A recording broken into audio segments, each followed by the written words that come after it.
मित्रों, छात्रों, मैं Nilesh Pant, political science department, Allahabad degree college. आज हम टी.एच. मार्शल के नागरिकता के सिद्धांत को जानेंगे, उसको डिस्कस करेंगे। तो आज हम सबसे पहले नागरिकता के इसमें हम ये जानते हैं कि नागरिकता होती क्या है। नागरिकता का मतलब होता है कि एक सीधी सी परिभाषा नागरिकता की है कि नागरिकता व्यक्ति की राजनीतिक समुदाय में भागीदारी को परिभाषित करती है। नागरिकता व्यक्ति की राजनीतिक समुदाय में भागीदारी को परिभाषित करती है कि तो एक सीधी सारी डेफिनेशन हो गई, एक औपचारिक डेफिनेशन हो गई, एक परिभाषा हो गई। लेकिन हम बात करते हैं कि ये दरअसल है क्या, नागरिकता से हम क्या समझते हैं और कैसे इसका विस्तार हुआ और ये आज ज़्यादातर सभी डेमोक्रेसी में ज़्यादातर सभी लोगों को नागरिकता प्राप्त है। तो क्या सबसे पहला प्रश्न तो ये उठता है, क्या सभी लोग जो किसी नेशन स्टेट में रहते हैं या कि राष्ट्र राज्य में रहते हैं, क्या सभी लोग वो नागरिक कहलाएंगे? तो इसका जवाब है कि नहीं, सभी लोग नागरिक नहीं कहलाएंगे, क्योंकि हमारे देश में, क्योंकि किसी भी देश में, राष्ट्र राज्य में नागरिक भी रहते हैं और विदेशी भी रहते हैं। नागरिक भी रहते हैं, सिटीजन्स भी रहते हैं, एलियंस, दोनों ही लोग रहते हैं। तो नागरिकता दरअसल है क्या? नागरिकता से हम ये समझते हैं कि नागरिक वो लोग हैं जो किसी भी तरह से हमारे देश की राजनीतिक प्रक्रिया में भाग लेते हैं। जैसे हमारा वहाँ हम लोग राजनीतिक प्रक्रिया में कैसे भाग लेते हैं, हम अपने प्रतिनिधित्व को चुनते हैं, हम मतदान करते हैं, चुनाव देते हैं। तो ये हमारी एक राजनीतिक प्रक्रिया में भागीदारी है। तो यहाँ पर सब यूनिवर्सल एडल्ट फ्रेंचाइजी है, सभी को मतदान देने का अधिकार है। तो लेकिन राजनीतिक प्रक्रिया में भाग लेना सिर्फ यहीं तक सीमित नहीं है। हमें क्या कहते हैं, डिबेट करना, पब्लिक स्पेयर में बोलना, ये सारी चीज़ें भी है। तो एक आदर्श नागरिक वो है जो जिसकी भागीदारी ज़्यादा हो वो राजनीतिक अपने अधिकारों से को जाने, अपने सिविल अधिकारों को जाने, ये सारे अधिकार जानेंगे तो उसको हम एक जागरूक नागरिक कह सकते हैं। अन्यथा नागरिक तो होगा लेकिन वो उतना जागरूक नागरिक नहीं कहलाया जाएगा। तो नागरिकता का कंसेप्ट जो है इससे है कि जब राज्य हमको कुछ अधिकार देता है तो तभी हम उसको नागरिक कहला सकते हैं। अगर राज्य हमको कोई अधिकार ना दे और सारी शक्ति राज्य अपने पास रखे तो अब हम नागरिक उसको नहीं कह सकते। अर्थात हम देख सकते हैं कि अगर हम शुरुआत बात करें इसकी, तो यूनान के सबसे पहले यूनान में हम देखते हैं कि सबको नागरिकता नहीं मिली हुई थी, कुछ ही लोगों को नागरिकता मिली हुई थी। सबसे पहले नागरिकता का प्रयोग की बात किसने की? अरस्तु ने की। अरस्तु ने कहा कि यूनान प्रांत में जब उसने कहा कि नागरिकता तो एक विशेष अधिकार है और सबको नहीं दिया जा सकता और उसके लिए कुछ आहर्ताएँ चाहिए, कुछ क्वालिफिकेशंस चाहिए, तो कुछ एलिजिबिलिटी चाहिए। तो उसके आधार पर उसने कहा, क्योंकि वो मांगता था नागरिकता का बहुत महत्वपूर्ण जिम्मेदारी है। उसकी जिम्मेदारी यह है कि वो शासन में भागीदारी करे, शासन में महत्वपूर्ण भागीदारी करे। इसलिए उन्होंने जिसके पास कुछ अर्हताएँ नहीं हैं, जो ज़्यादा सक्रिय नहीं हो सकता, उसको उसने नागरिकता के दायरे से बाहर रखा। जैसे महिलाएं हो गई, जैसे बूढ़े बुजुर्ग हो गए, विकलांग हो गए, और या फिर जैसे बच्चे हो गए, या इवन जो एलियंस हैं, जो विदेशी हैं, उनको भी उसने नागरिकता के दायरे से बाहर रखा। तो नागरिकता एक विशेष अधिकार था, हम कह सकते हैं, प्राचीन यूनान में। लेकिन धीरे धीरे ये विकास होता रहा। इसी तरह से नागरिकता कंसेप्ट में भी विकास हुआ। जैसे हमारी सभ्यता जैसे आगे बढ़ी और हम कैसे मध्यकालीन युग से हम जब मध्यकालीन युग से जब हम मॉडर्न एज में आ गए, जब आधुनिक युग में आते हैं, तब हम देखते हैं कि नागरिकता के कंसेप्ट में भी एक सुधार आता है। मध्यकालीन युग में तो कोई खास सुधार नहीं आता, क्योंकि उसमें भी क्या थे, शासक थे और शासकों ने बहुत ज़्यादा लोगों को अधिकार देने की बात नहीं की, लोगों को बहुत अधिकारों से वंचित रखा।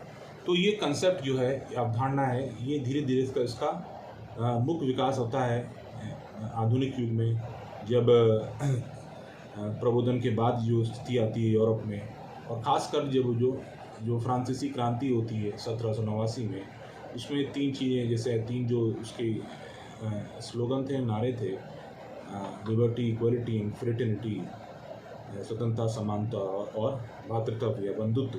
तो वहाँ से ये इसकी और ये सरगुण होती है, ये और मजबूत होती है नागरिकता की भावना, कि जब हम स्वतंत्रता और समानता की बात करते हैं, तो नैसर्गिक रूप से स्वतंत्रता समानता इसी ओर इशारा कर रही है कि सबको स्वतंत्र, सारे राज्य में रहने वाले सारे लोगों को स्वतंत्रता मिले और समानता मिले। तो ये जाहिर सी बात है, ये किसकी ओर इशारा कर रही है, ये नागरिकता की ओर इशारा कर रही है। तो ये नागरिकता की जो कंसेप्ट है, ये यहाँ पर मजबूत होता है। ये नागरिकता कंसेप्ट आता है और लोग मांग करते हैं कि हमको सारे लोगों को समान अधिकार दिए जाएं और नागरिकता प्रदान की जाए फ्रांस में। इसी तरह से हम देखते हैं कि इस तरह से प्रजातंत्र का विस्तार भी होता है उसी में मॉडर्न युग में। 18वीं सदी में 19वीं सदी के आसपास 19वीं सदी में बहुत सारे और प्रजातंत्र का विस्तार होता है, मॉडर्निज्म का विस्तार होता है, उदारवाद का विस्तार होता है।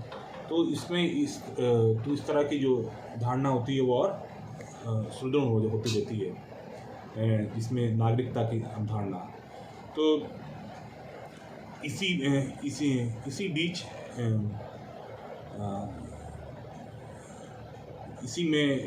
इसी बात का उल्लेख टी.एच. मार्शल जो है अपनी का उल्लेख करते हैं कि अपनी एक रचना लिखते हैं जिसमें इस बात का उल्लेख करते हैं कि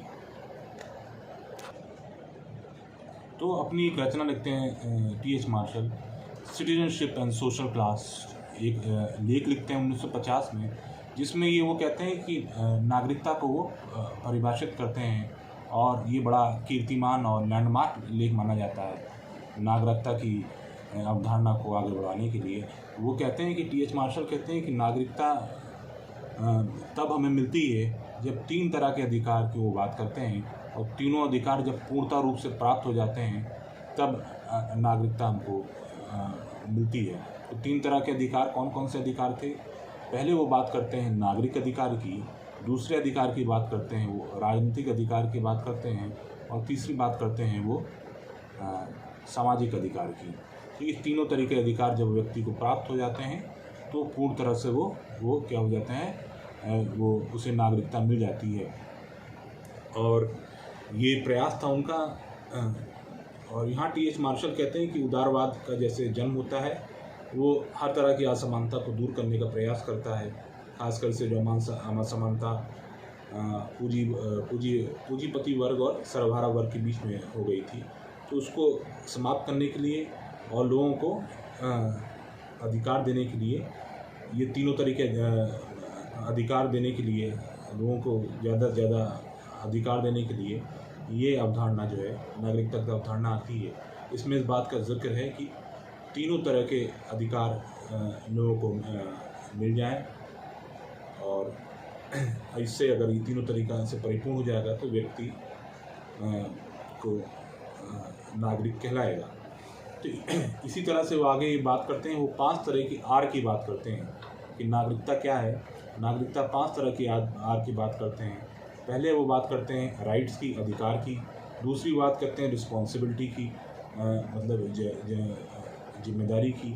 तीसरी वो बात करते हैं जिम्मेदारी नहीं, उत्तरदायित्व की। तीसरी वो बात करते हैं रिसोर्स की, स्रोत की। 5वीं बात वो करते हैं रिकॉग्निशन की, की पहचान की बात करते हैं, और तीसरी बात करते हैं वो किसकी बात करते हैं, वो पांचवी जो बात करते हैं वो करते हैं रेजिडेंस की, आवास की। तो ये 5 चीज़ें अगर किसी को मिल जाती है, राइट्स, रिकग्निशन, रिस्पॉन्सिबिलिटी, रेजिडेंस और रिसोर्स, ये 5 चीज़ों अगर मिल जाती है तब वो उसको क्या कहते हैं, नागरिकता का अधिकार उसको मिल जाता है। तो इस बात को उल्लेख करते हुए वो टी.एच. मार्शल जो कहते हैं कि जो ये अधिकार हैं, ये 3 अधिकार जो है, नागरिक अधिकार, ये कब मिले लोगों को, ये 18वीं सदी में मिले। और नागरिक अधिकार से हमारा क्या तात्पर्य है? नागरिक अधिकार से हमारा मतलब का तात्पर्य है कि हमारे क्या कहते हैं, right to freedom of speech and हमें क्या कहते हैं, right to freedom of speech and expression मिल जाए, हमें किसी तरह का हमें बोलने का अधिकार मिले, हमें अपने आप को अभिव्यक्ति का अधिकार मिले, हमको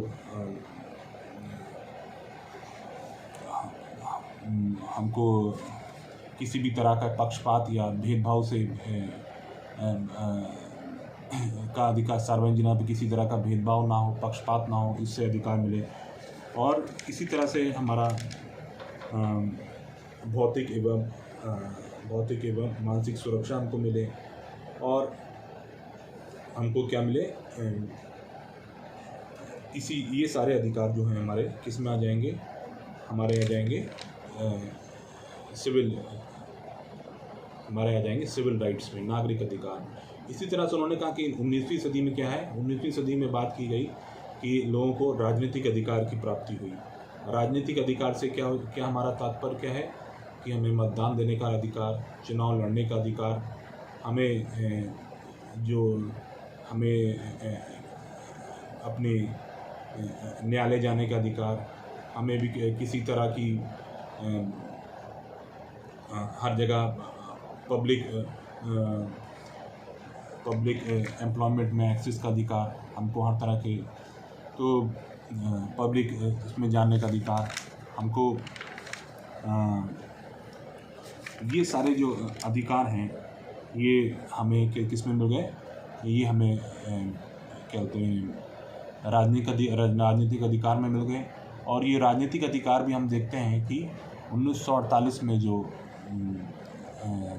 ह्यूमन राइट डिक्लेरेशन की बात आती है, जो मानव अधिकार डिक्लेरेशन का घोषणा पत्र है, उसमें भी इन अधिकारों का उल्लेख है कि राजनीतिक अधिकारों का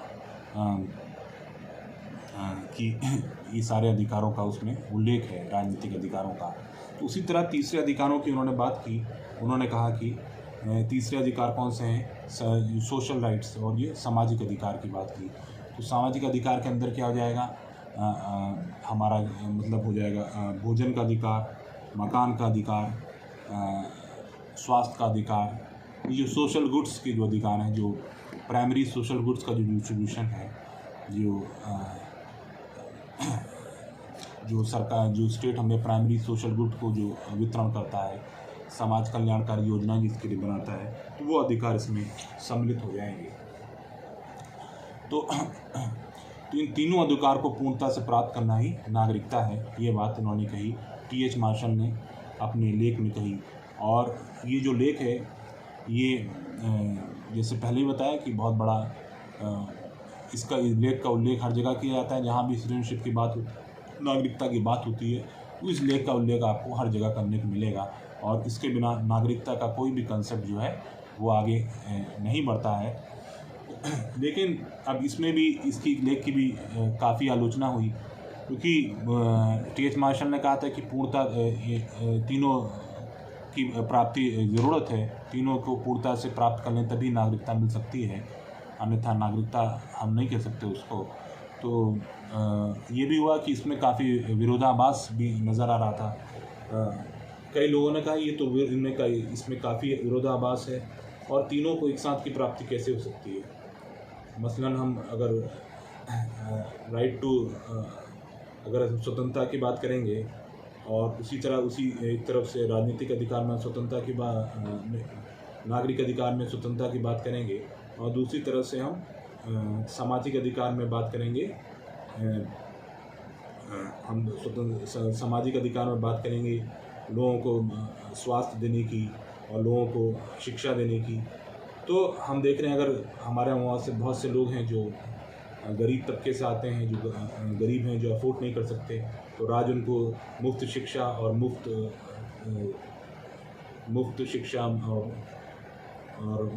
मुफ्त भोजन देगा फूड सिक्योरिटी के तहत या इसके तहत। तो हम कहाँ से देंगे? वो टैक्सेस, सरकार के पास अपना जो पैसा है वो टैक्स से आएगा। तो उसके लिए हमें क्या करना पड़ेगा कि ज़्यादा टैक्स देना पड़ेगा जो अमीर लोग हैं, जो अच्छे जो संपन्न लोग हैं उनसे। तो उनकी तो इसमें जो अमीर लोग हैं उनकी और स्वतंत्र जो पूंजीपति लोग हैं जो उनकी स्वतंत्रता का हनन होगा। और इधर क्या होगा कि जो गरीब लोग हैं उनको तो भोजन मिल जाएगा, लेकिन एक तरफ से तो यहाँ हम देख रहे हैं कि दो विरोधाभास उत्पन्न हो रहा है। एक तरफ तो हम गरीबों को सामाजिक अधिकार के तहत भोजन और शिक्षा दे रहे हैं, लेकिन वहीं हम क्या है पूंजीपति जो अमीर लोग हैं उनके स्वतंत्रता के अधिकार का हनन कर रहे हैं। तो ये विरोधाभास इसमें उत्पन्न होता है। और इसी तरह और सारी सामाजिक योजनाएं में भी तो इसका किस तरह से तो इसकी आलोचना होती है कि ये तीनों अधिकार एक साथ नहीं दिए जा सकते हैं। और जो टी.एच. मार्शल कहते हैं कि ये कॉम्प्लीमेंट्री है, ये एक तरह से कॉम्प्लीमेंट्री नहीं है। ये क्या कहते हैं, इनमें एक विरोधाभास है, ये एक दूसरे के पूरक नहीं है, एक दूसरे के विरोध में रहते हैं। तो ये जो कॉन्सेप्ट था ये था टी.एच. मार्शल का थ्योरी ऑफ सिटीजनशिप का कॉन्सेप्ट, जो आज एक बहुत बड़ा कीर्तिमान माना जाता है।